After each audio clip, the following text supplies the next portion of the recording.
بسم اللہ الرحمن الرحیم۔ جنوری 2022 میں سامنے آنے والے چند تکلیف دہ واقعات سے انتخاب۔ اسلامی جمہوریہ پاکستان میں احمدیوں پر ہونے والے دردناک مظالم کی الم انگیز داستان مرتبہ AR ملک۔ پاکستان میں احمدیوں کے بارے میں BBC کی ایک رپورٹ گزشتہ سے پیوستہ۔ پشاور میں احمدیہ جماعت کے رہنما فوج سے کرنل کی حیثیت سے ریٹائر ہوئے ہیں۔ ان کا کہنا ہے کہ فوج میں ملازمت کے دوران ان کے ساتھ ایک دو بار امتیازی سلوک ہوا، جس میں کچھ افسران کا کہنا تھا کہ احمدی برادری سے تعلق رکھنے والے اس شخص کے برتن الگ ہونے چاہیے، لیکن دیگر افسران جو اکثریت میں تھے نے مزاحمت کی اور کہا کہ آپ لوگ اپنے برتن الگ کر لیں، لیکن ہم ان کے ساتھ انہی برتنوں میں کھائیں گے۔ وہ بتاتے ہیں کہ ریٹائرمنٹ کے بعد امتیازی سلوک کا زیادہ سامنا کرنا پڑا۔ جس کمپنی میں کام کرتا ہوں اس میں ماتحت ملازمین نے یہ کہہ کر ساتھ میں کام کرنے سے انکار کر دیا کہ یہ احمدی ہے۔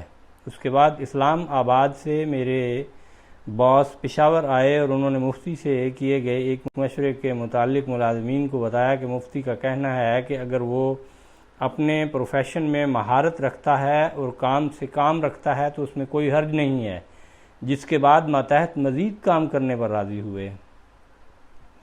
احمدیہ جماعت کے ترجمان کا کہنا ہے کہ خیبر پختونخوا میں کوہاٹ، DI خان، بنو، پارا چنار، سرائے نورنگ میں احمدی آبادی تھی جو بہت کم رہ گئی ہے، اور پشاور میں بھی کم ہو گئے ہیں۔ اب روا بھی محفوظ نہیں ہے۔ پنجاب میں ضلع چنیوٹ کے علاقے روا میں جماعت احمدیہ کا مرکز واقع ہے، جس کو اب انتظامی طور پر چناب نگر کہا جاتا ہے۔ جماعت احمدیہ کے ترجمان کے مطابق سن 1948 میں غیر آباد اور ویران اراضی میں یہ مرکز بنایا گیا تھا، جس کی موجودہ 70,000 کے قریب آبادی ہے، جن میں سے 90% احمدی ہیں۔ روا میں سیکیورٹی کا کوئی غیر معمولی انتظام نظر نہیں آتا۔ احمدیہ مرکز کے قریب سیمنٹ کے کچھ بلاک رکھے گئے ہیں، جبکہ صرف ایک پولیس موبائل کونے پر کھڑی ہوئی نظر آتی ہے۔ داخلی راستے پر احمدیہ جماعت کے غیر مسلح رضاکار سیکیورٹی کے فرائض سر انجام دیتے ہیں۔ دوسری جانب وزیر اعظم عمران خان کے مذہبی ہم آہنگی سے متعلق معاون حافظ طاہر اشرفی نے دعویٰ کیا ہے کہ قادیانیوں کا جو علاقہ ہے وہاں کوئی مسلمان بھی ان کی اجازت کے بغیر نہیں جا سکتا، کہ پولیس بھی داخل ہونے کے لیے ان سے پوچھتی ہے۔ پاکستان میں ہلاکتوں اور حملوں سے متاثرہ احمدی کمیونٹی کے افراد کی عارضی پناہ گاہ روا ہی ہوتی ہے، لیکن جماعت کے ترجمان کا کہنا ہے کہ اب روا میں محفوظ نہیں ہے۔ یہاں شہری سہولیات نہیں ہیں، ترقیاتی کام نہیں ہوتے، کیونکہ ہم سیاسی جماعتوں کے ووٹرز نہیں ہیں، حالانکہ یہ ضلع میں سب سے زیادہ ٹیکس دینے والا ٹاؤن ہوگا۔ یہاں کوئی صنعت نہیں ہے، ملازمتوں کے لیے باہر جانا پڑتا ہے، اور جب پتہ چلتا ہے کہ احمدی ہے تو نوکری نہیں دیتے۔ روا میں احمدی کمیونٹی کے اپنے 2 ہسپتال ہیں، جبکہ 8 کے قریب سکول، ایک کالج اور یونیورسٹی ہے۔ ترجمان کے مطابق پروفیشنل تعلیم کے لیے باہر جانا ہوتا ہے، جہاں شناخت دینی پڑتی ہے۔ روا میں ہاسٹل کی طرح کے فلیٹس بنے ہوئے ہیں، جہاں عارضی رہائش کا انتظام کیا جاتا ہے، جبکہ شہر میں کرائے کے محدود مکانات دستیاب ہوتے ہیں۔ علی مراد فرضی نام لالا موسیٰ میں کاروبار کرتے تھے۔ گزشتہ سال اگست میں ان پر جان لیوا حملہ کیا گیا، جس کے بعد وہ روا منتقل ہو گئے۔ وہ بتاتے ہیں کہ اس کے بعد ان کا کاروبار ختم ہو گیا اور زندگی جیسے تھم سی گئی۔ گھر بند ہے، بچے اسکول جا نہیں سکتے، لگتا ہے جیسے وہ بند گلی میں ہیں اور آگے اندھیرا ہے۔ کچھ سمجھ میں نہیں آتا کیا کریں، چاہے کوئی بھی کہیں پیدا ہوا ہو، پلا بڑھا ہو، اب وہاں واپس نہیں جا سکتا، حتیٰ کہ یہاں روا میں بھی کرائے کے لیے جگہ نہیں ملتی۔ شہریوں کا بھی فرض ہے کہ وہ آئین اور قانون کی بالادستی کو تسلیم کریں، تاہم دوسری جانب وزیر اعظم عمران خان کے مذہبی ہم آہنگی کے معاون حافظ طاہر اشرفی کا دعویٰ ہے کہ گزشتہ 6 ماہ سے کسی احمدی پر کوئی حملہ نہیں ہوا ہے۔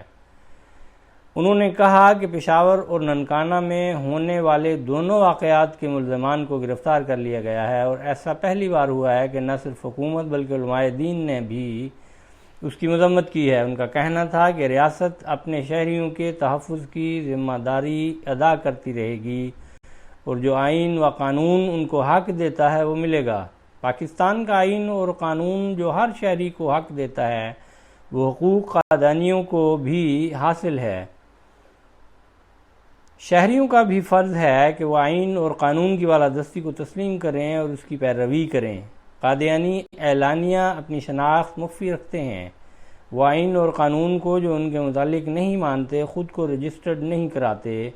پشاور میں احمدی کمیونٹی کے امیر کا کہنا ہے کہ قتل کے مقدمات کی پیروی میں بھی دشواری ہوتی ہے، کیونکہ مدعی خوف میں آ جاتے ہیں، جس کی وجہ سے سماعت ملتوی ہو جاتی ہے۔ اس طرح جو ملزم ہے اس کو ہی فائدہ ہوتا ہے۔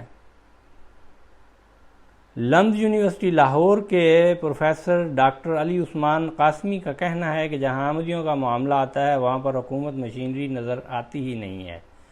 وہ کہتے ہیں کہ قانون، اس کی زبان اور اس ضمن میں عدالتی فیصلے اس طرح کے ہیں کہ کوئی بھی احمدی اگر اپنے عقیدے کا اظہار کرتا ہے تو اس کو سلمان رشدی تصور کیا جاتا ہے۔ اس کو اگر کوئی مارنا چاہے تو ہمارا قانون اس کو نہ صرف فطری عمل قرار دیتا ہے بلکہ اس کی ستائش کرتا ہے۔ انہوں نے کہا کہ اگر قانونی کارروائی کی بھی جائے تو میڈیا یا کورٹ میں ماحول ایسا بن جاتا ہے کہ ملزم کے حمایتی جمع ہو جاتے ہیں، علماء آ جاتے ہیں یا وکلاء کا گروہ جمع ہو جاتا، اور وہ کہتے ہیں کہ پورا انصاف کا نظام اس طرح کام کرتا ہے کہ اگر اس میں حکومت چاہے بھی اس نفرت انگیزی کی روک تھام نہیں کر پاتی۔